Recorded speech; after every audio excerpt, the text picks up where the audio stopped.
Young.wild.free genuinely had the worst movie ending of all time. It was such a good movie. Like, it was not like an amazing movie, whatever, but it was tolerable. It was a good, like high school like crime movie. It was good. Then we get to like the last 10 minutes and they just decide to ruin the entire movie. And I was so upset because I've been waiting to watch this movie because it got taken off streaming, and then for good reason, honestly. But I was just waiting for it to come back on the streaming because it had Sierra Capri in it, Monse from On My Block, and I just wanted to see the movie. And it was so good. And then in the last 10 minutes, they just decide to let us know that like the main character has just been a figment of the other guy's imagination this whole time.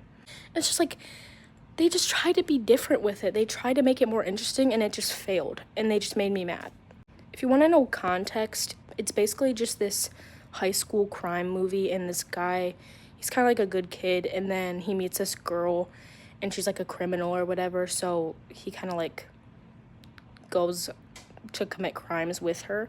It just kind of like forces the crime onto him, like makes him someone he isn't, but he enjoys it at the end. And they get like into a little love story, okay? Like he goes over to her house a bunch, like it's good like that.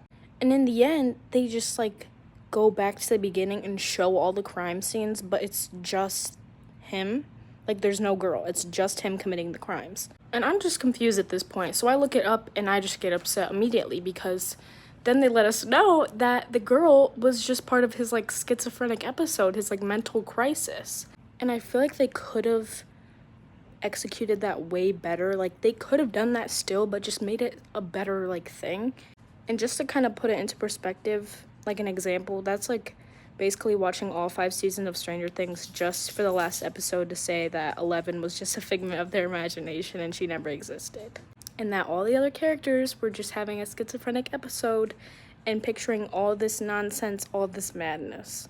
So I would definitely recommend this movie, but just stop it like before it ends, because it just gets annoying and bad and ruins the whole movie.